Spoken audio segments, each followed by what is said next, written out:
Tonight on Rams Showcase, the players are voting on the new CBA, but don't get too excited. And later, we're talking about the Rams' pending free agents, who might leave and who might stay. Next on Rams Showcase. Welcome to Rams Showcase on Sports War Radio. What is going on, Rams fans? Welcome back to another edition of Rams Showcase. Welcome back officially. We are back in action, back in the Sheriff Station here. I do apologize about the break, but I want you guys to understand that I don't like taking these breaks, and I get really antsy when I'm not doing the show, and now I'm back. But I appreciate your guys' patience with my work and school schedule. It has been absolutely bananas, but we are getting there and making some good progress. Graduation is in October, so by the first little bit of the football season, this next season, I got a lot more time freed up, so that's going to be real nice. But we'll see what happens as far as work goes. I'm guessing I'll be getting a new job. I'm kind of hoping so, at least in that realm. So hopefully we can get some good action going. But we got a pretty good show for you guys tonight. We're talking a little bit about the CBA and kind of some of my issues with it, and kind of some comments some players have made. And then we'll be talking about some Rams players who could be leaving, who could be staying.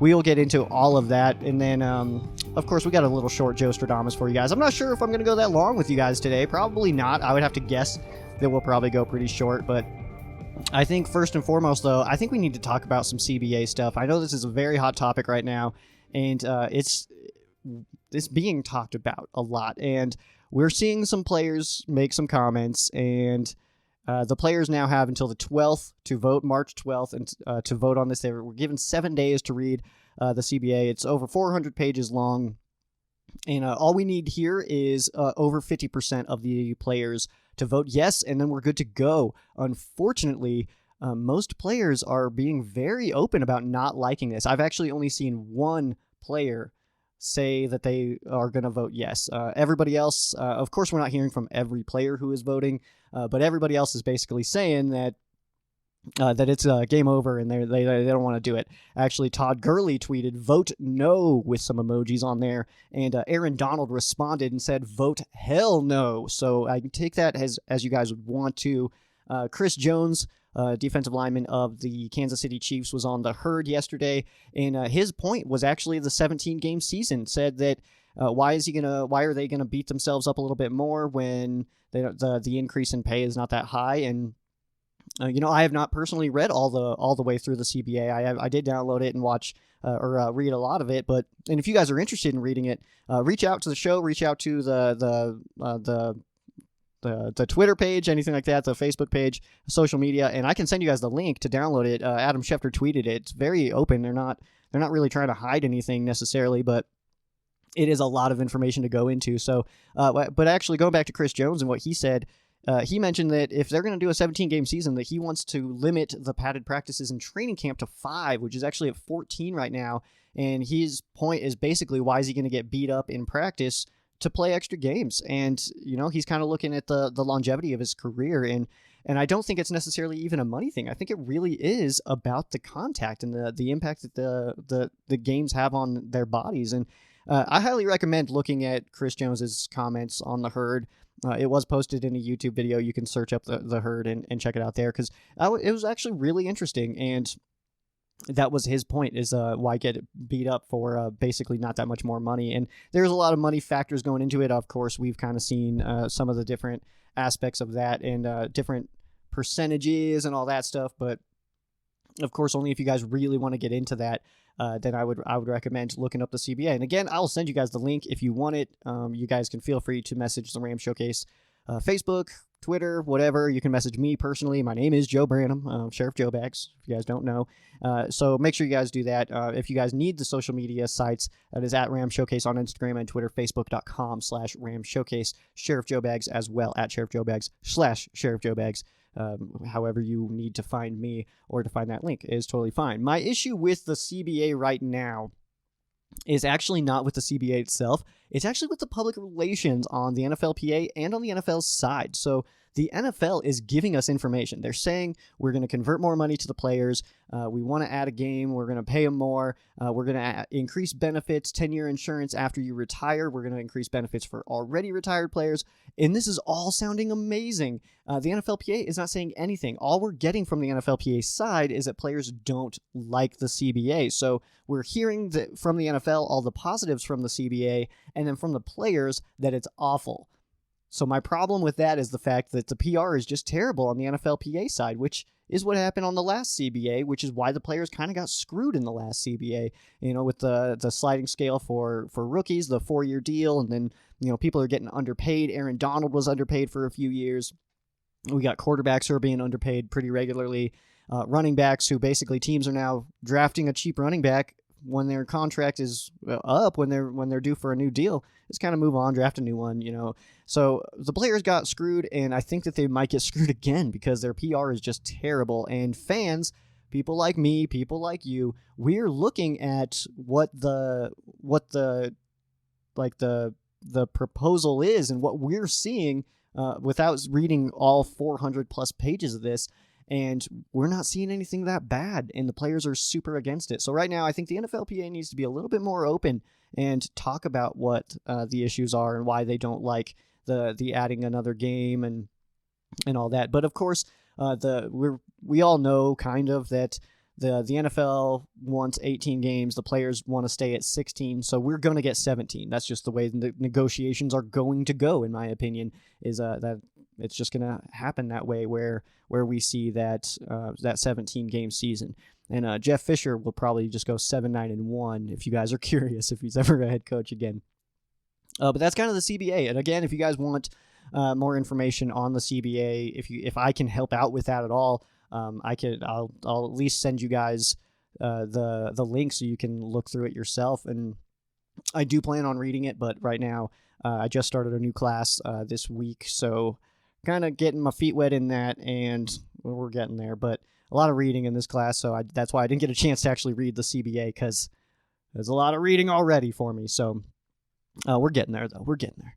So we're going to go ahead and move on from the CBA. Again, if you guys have any questions, feel free to reach out. I'm pretty reachable, actually. Just nobody does. And just not Facebook Messenger. That's the only thing. Just don't message me on Facebook. I hate when the little head pops up on my phone. Hate it with all my heart, so I just turned it off.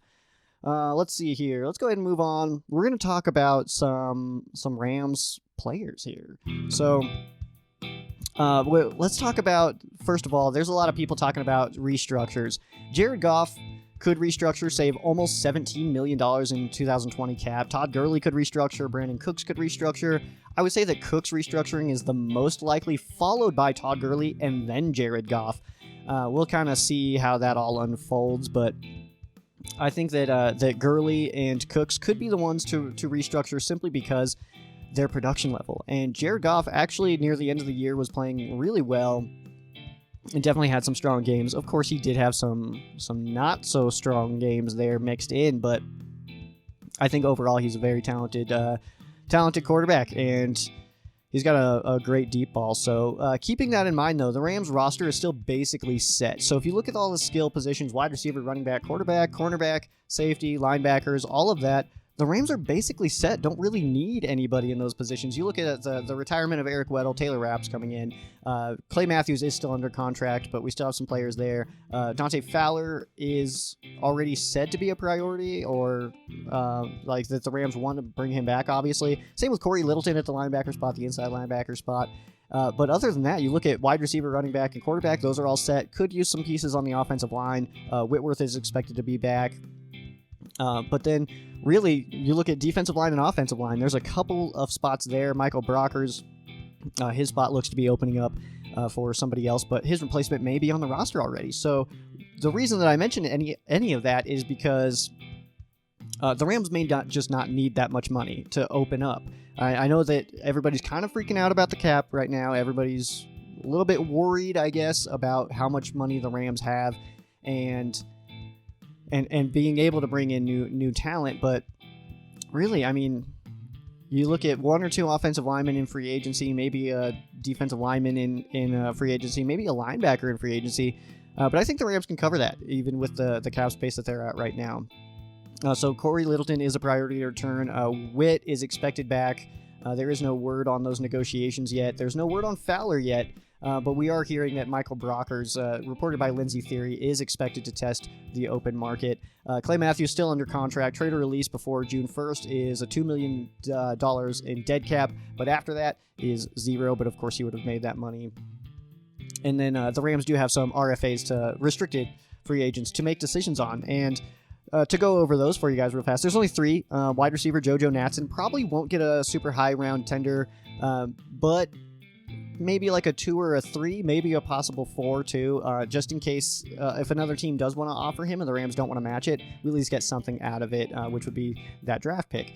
Defensive end Morgan Fox, who kind of has carved himself out a nice little role as a rotational player, and he could see some more playing time as the as Michael Brockers is leaving, and we kind of a new defensive coordinator. He has an opportunity to kind of be an important piece. So I wouldn't be surprised to see a high round tender on him, but a 2 would make sense for me. But I would like to see Morgan Fox back on the team. And defensive back Dante Dion.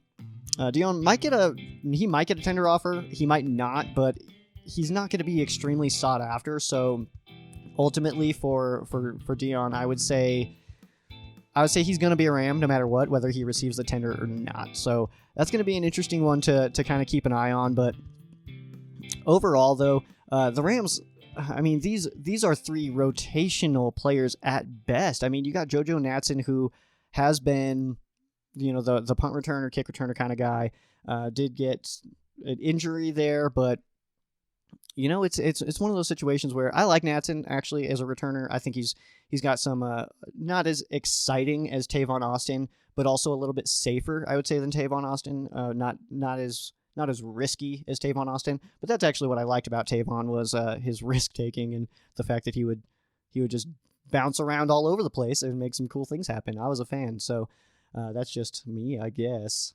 I know not everybody's a Tavon fan. There's that article out saying that he could make his return to the team this year, and that fan reaction has been really funny to keep an eye on. By the way, fan reaction on most things has been absolutely incredible.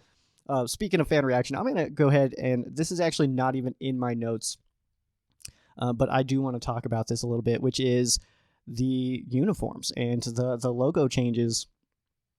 And it's all changing. Colors, logo, uniforms, it's all changing. And we actually got a little bit, the first actual real teaser that we've been able to find.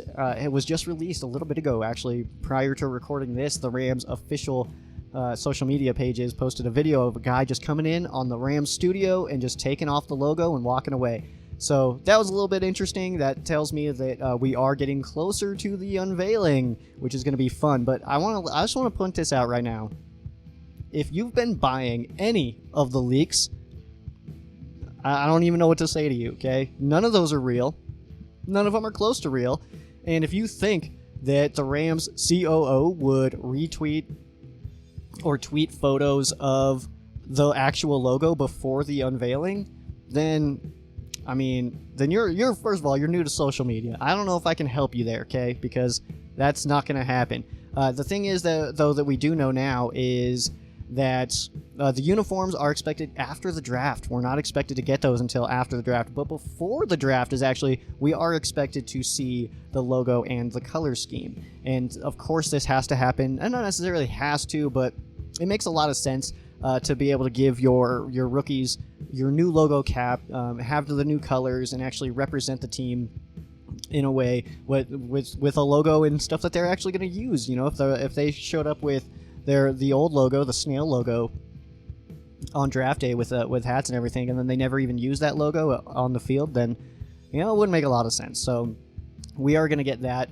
But my biggest point is, first of all, don't feed the trolls, which in this case is actually Kevin Demoff. Kevin Demoff is the biggest troll right now as far as the Rams go, and that's really unfortunate that everybody's believing everything.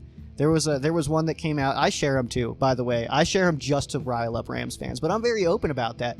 I'm very open that I'm only sharing these concepts and people thinking that the leaks are coming out simply to stir people up.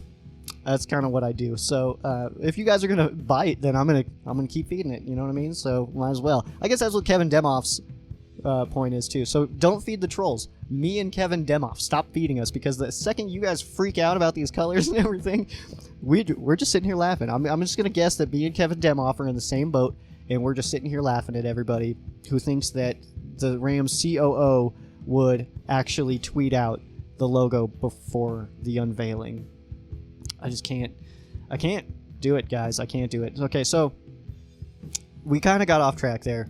Well, not off track, because I did want to talk about that. I did have a little note saying to bring up uniform stuff, but I want to go back. I want to talk about some high priority free agents that the Rams have coming up for themselves now. So let's get back into that. Okay, so high priority free agents. Who are the Rams going to bring back? And this is going to be an interesting one to watch, because the Rams do have some players that need to come back, in my opinion, that we want them back, and there's some that we just blatantly don't need. So I got the full list of all of the Rams free agents, but I've got some here as well, and these are the ones that I consider high priority, but there is some notes on these. So my first one is going to be linebacker Dante Fowler. Fowler was definitely the best edge rusher for the Rams. I know that Clay Matthews, he was playing well in the beginning, and then he got hurt, and then he just really wasn't the same after that for the rest of the season. So it was unfortunate that his year kind of went that way. He was the Rams' leading sacker for a little while, even into his injury he was, but ultimately I thought that he kind of played pretty average. He had a couple of really good plays and some games that he played really strong in, but overall Dante Fowler, he is the guy to me.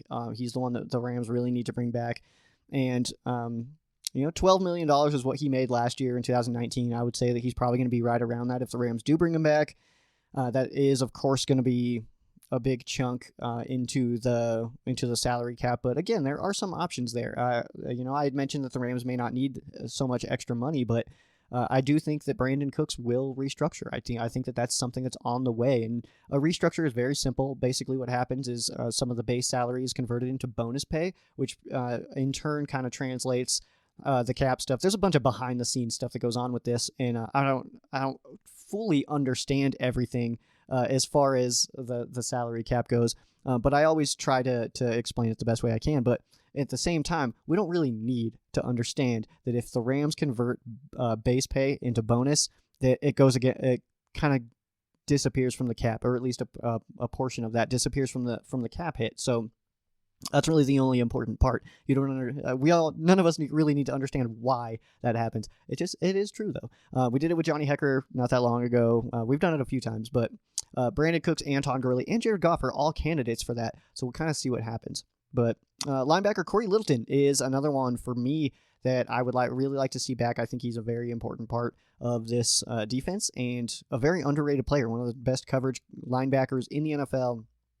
He made $3 million in 2019. His market value, according to SpotTrack right now, is $12.2 million. So that's $24 million, if you guys are kind of keeping track, between just Fowler and Littleton, which, of course, the Rams do not have that much cap space, so something would need to be done. But also, this does not include any kind of, cap cuts or anything like that. So, obviously, Michael Brockers he's already a free agent, so he's not going to get cut. But we're probably going to see some cuts and some more space opened up. The club option on Nickel Roby-Coleman, who made $5.2 million last year, is scheduled to make 4.5, in 2020, but either way, he could be cut and there would be zero dead cap there. But unfortunately, he's a good corner and a really good nickel cornerback at that, so having him back on the defense would be pretty nice, especially with Troy Hill on the outside. If that is something that the Rams are going to pursue, is having Troy Hill as a starter. Darius Williams also played pretty well in that spot. And then there's some other names that we'll kind of talk about later as some big name potential as we get closer to free agency. Let's see here. Bryce Hager. This is actually, I would consider this mildly high priority, and the reasoning for that is I think the team is really high on Hager. He was initially expected to be a starter going into last year, and it kind of just didn't work out, and Troy Reeder played really well. So Bryce Hager may not get the callback, but I do think that the team really likes him. He only made $800,000 in 2019. If he's going to be a starter, of course, that's not going to fly. But the team does really seem to like him. Guard Austin Blythe made only $600,000 in 2019. He has very high value after playing really well at center after Brian Allen got hurt. But also, he's got the versatility to play both guard slots as well as the center position. So, I think Blythe is much better at center than he is guard. I know that in the 2018 season, he played really well at that right guard spot, but we needed to move him over at the beginning of the season. The Rams' offensive line was not playing as well as most of us thought they would in 2019. Then we did have some injuries, of course. Joseph Noteboom, left guard, and then center Brian Allen going out. Blythe comes in and takes over that role. Corbett comes in out of nowhere, and he plays really well at the left guard spot. So some interesting spots going on, or some interesting situations going on. I know Whitworth is coming back, but I almost think that the Rams may not need him. He had his worst year as a Ram in 2019, and we've still got a guy like Joseph Noteboom who can take over that role. Bobby Evans played well at right tackle, which means maybe Havenstein could move over to left tackle, or Havenstein stay at right, Bobby Evans to left, whatever it happens to be. Even Edwards played really well on the offensive line. So I think the Rams' offensive line is actually in a better position than most fans think. And I think that we could have our 5 starters already on the roster with or without Andrew Whitworth. The depth is the problem for me on that front. Because if we have, say we have Noteboom at left tackle, and then Corbett at left guard, Blythe at center, Edwards at right guard, and Evans at right tackle, yeah, that's an awesome starting lineup, or in my opinion, that's a decent starting lineup, a serviceable starting lineup that can get you through a season, but where's the depth? And that's where the concern would come in. So Brian Allen, of course, if he was going to be a depth guy, that could happen, and that would be a good spot for him, because he wasn't playing necessarily super strong at the center position. But Austin Blythe has a lot of ability to help the Rams' offensive line. And so, of course, he's not going to make $600,000. If he does come back, he will be making more than that, of course. Greg Zuerlein, also another name that I want to throw out on this list, in my opinion, is one of the higher priority guys. I'd put him up in that Dante Fowler, Corey Littleton range as far as importance of bringing back. He made $2.25 million in 2019, and most teams right now are still having a hard time finding decent kickers in the NFL. This is actually not even an NFL-only issue. This is an XFL issue, too, with having trouble finding kickers to consistently kick field goals at a high percentage. So Greg Zuerlein, still one of the top NFL kickers, in my personal opinion. He did have a down year, but at the same time, he was kind of hurt also, and he is getting a little bit older. I believe he is about 32 years old, if I'm not mistaken. Where's his name on this list? Because I believe that's right. But yeah, he's 32 years old, so he is getting up there, and he's been with the team for a while. He is one of 8 players who is actually returning to the Rams that is from the St. Louis Rams. And actually, to give you guys those names real fast, I do have them saved here. All the names of these are players who are on the current roster who were also St. Louis Rams. We got Greg Zuerlein, Johnny Hecker, Michael Brockers, Jake McQuaid, Aaron Donald, Todd Gurley, Bryce Hager, and Rob Havenstein. That is it. That is all of them. If you guys have been Rams fans for a while, you guys know that from LA to St. Louis, Isaac Bruce was the last remaining one. So we'll see who makes it. I'm going to go ahead and guess it's probably going to be Aaron Donald. That's just going to be my guess personally. So let's see, where are we at here? Let's get into some other news. Those are your high priority guys, in my opinion. We'll kind of see what happens. I also think it's worth noting, there's 3 linebackers mentioned in my high priority Rams free agents: Dante Fowler, Corey Littleton, and Bryce Hager. But it's worth noting that Les Snead has already been openly vocal about how high he is on linebacker Micah Kiser, who I've been high on since he joined the Rams. Going back and looking at his stuff, because that's kind of how I do it. Is I wait for them to come to the Rams, and then I go backwards and look at them. I don't look at all hundreds of prospects coming into the draft and then try to figure out who I like and don't like. I just wait until after the draft, go back, do my research that way, just so that I can give you guys more in-depth information instead of just a little bit on every guy. So But Micah Kaiser, definitely been a fan of him, and it's been unfortunate. His history has been a little bit unfortunate as far as the injuries go, but Micah Kaiser could be an important piece of the Rams offense defense, coming up this next season. Let's take a look at other stuff, though. The Rams are not expected to use a franchise tag this season. Les Snead's been pretty open about that. It is, of course, still an option. Wouldn't be surprised necessarily to see it go to a guy like Littleton or Fowler, but I think that it would be more fiscally responsible to just give either of those guys an extension if you do want to bring them back. Again, players not a big fan of the franchise tag, and Chris Jones on the herd. I'd referenced that conversation earlier. He had mentioned that actually it's a part of it is not feeling like you're really appreciated by the team. That they want you around, but kind of not really, and they just kind of then one more year, let's see how you do one more time, kind of thing. And players not a big fan of that. The Rams don't really use it that often. There's some teams that use it almost every year. Rams are not really one of those. We saw it I think 4 years in a row. But not last year, so we'll see what happens.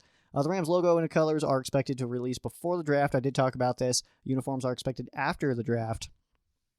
So just keep in mind, all these logos and stuff that we're all wearing, they're going away, and it's going to be fun. So I'm excited. I'm super excited. I'm going to love it no matter what. I know that some fans are going to hate it no matter what it looks like. Some fans are going to absolutely despise it. But that's okay with me, I guess.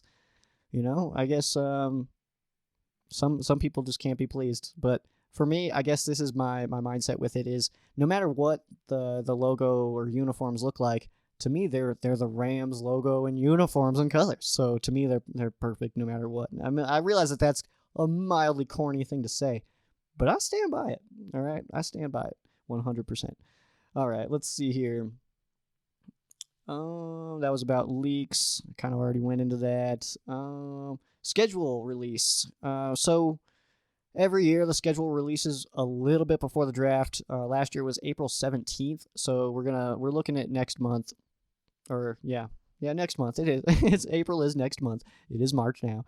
So we're looking at next month for that. Usually middle of the month. So I know a lot of people are searching for this because I can see what you guys are searching for. Do my in-depth research, and I can see what you guys are looking for, but it's not out yet, guys. It comes out mid-April, so make sure you guys, and I'll be doing, like, my schedule stuff again. I will absolutely be doing that stuff, where I, make my images and all that for that, so we'll be getting into all that as well. I think it's time, though, for some Joe Stradamus. All right, let's get into some Joe Stradamus. This is a very simple one for you guys, and I didn't go too hard on this one, I guess. I'm just going to tell you guys. I'm going to say that the Rams sacrificed bringing back Dante Fowler to bring in Darius Slay from Detroit. We've seen some kind of poaching, I guess you could call it, from Jalen Ramsey trying to get Darius Slay over to the Rams. We'll see what happens with that, I guess. But Slay and Ramsey combo, I think, just makes a lot of sense. And to give a guy like Staley, the Rams' new defensive coordinator, to give him those guys and pair him with NRC, who could be staying, a club option to stay, I think that's one strong secondary, and I think that would be really, really great for him. Also, by the way, guys, I don't know if you saw the comment McVay said on Staley. He had mentioned that Vic Fangio, who's now the Broncos head coach, was the Bears defensive coordinator before. He said that he was the hardest defense to play against, and that's what went into him picking up a member of that defensive coaching staff to become his defensive coordinator, is that he hated going against Fangio. If you guys remember, that was like the first game that we were like, oh no, is McVay not a prodigy? Is he not the guy? Because that was the one. It was scored 6 points, 2 field goals, didn't get a touchdown, and we were all like, oh no, he's been figured out. And it was a scary moment, but that was all Fangio, so it actually led to Staley. But that's going to be my Joe Stradamus pick, is that Darius Slay becomes a Ram. And we got the whole Slay and Ramsey thing that's going on right now. It's very awesome, and I'm loving it personally. But we'll see what happens, I guess. Fowler, I would like back. I'm not gonna lie to you guys. I would never lie to you guys. I would love Fowler back, but Slay coming to the Rams, I'm in it. All right, I'm about that life for sure. That's going to do it for me, though. All right, well, I'm going to go ahead and hop out of here. It's been about 30 minutes, and most of that was ramble. So we're getting back into the groove. I know, I've missed you guys. I know it's been a while, and we gotta get back into the groove in the process. So we got some good stuff coming up. We got draft talk coming up, of course. We will talk about the draft. I'm just not going to do mock drafts and stuff like that. We'll talk about some big prospects, some guys who would really fit into the Rams scheme and all that stuff. Some guys that the Rams are actually talking to, working out, doing interviews with. We will go into all that. We're just not doing mock drafts because those are a waste of time. So we're going to get into all of that stuff in the next few weeks coming up. We got draft coming up at the end of next month. We got free agency this month. We'll talk definitely a lot about that. And then we'll get into the training camp stuff in the summertime, July time, which is Sheriff's birthday time, which is always a fun time. So, yeah, there you go. That is going to do it for me. Make sure you guys follow the Rams Showcase on all your favorite social media. That would be at Rams Showcase on Instagram and Twitter, Facebook.com/Rams Showcase. You can follow me as well at SheriffJoeBags on Instagram and Twitter, Facebook.com/SheriffJoeBags. Pretty simple stuff there. That is going to do it for me. I am Sheriff Joe Bags. This has been Rams Showcase on Sports War Radio. For those of you that aren't Rams fans, our thoughts and prayers are with you. For those of you that are Rams fans, thank you guys so much for listening, and you guys have a great night.